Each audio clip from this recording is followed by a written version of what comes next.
విశాఖ మధురవాడలో ప్రేమోన్మాది తెగబడ్డాడు. ప్రేమను నిరాకరించిందని యువతితో పాటు తల్లిపై కత్తితో దాడి చేశాడు.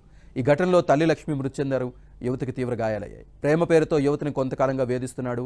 ప్రేమను నిరాకరించడంతోనే హత్య చేయాలని నిర్ణయించుకున్నాడు. కత్తితో యువతితో పాటు ఆమె తల్లిపైన దాడి తెగబడ్డాడు. ప్రస్తుతం నిందితుడిని అదుపులోకి తీసుకున్నారు.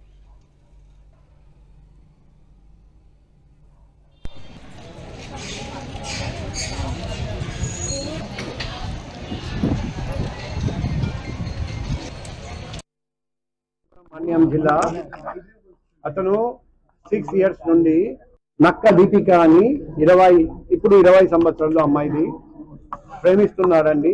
ఇప్పుడు రీసెంట్ గా పెళ్లి సంబంధాల గురించి కూడా మాట్లాడడం జరిగింది. ఇప్పుడు నేను తండ్రి గారితో కూడా మాట్లాడాను. తండ్రి ఏమన్నారంటే నేను 1 year ఆగమని చెప్పాను. ఎందుకంటే అబ్బాయి ప్రవర్తన మాకు నచ్చలేదు. సో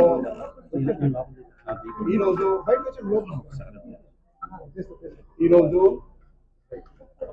అబ్బాయి వీరాఘట్టం నుండి ఇక్కడికి వచ్చి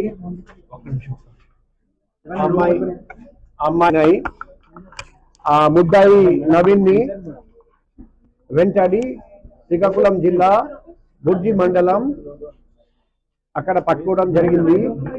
ముద్దాయి నవీన్ ని ఇప్పుడు తీసుకొస్తున్నాం. అమ్మాయి దీపిక రికవర్ అవుతున్నారండి.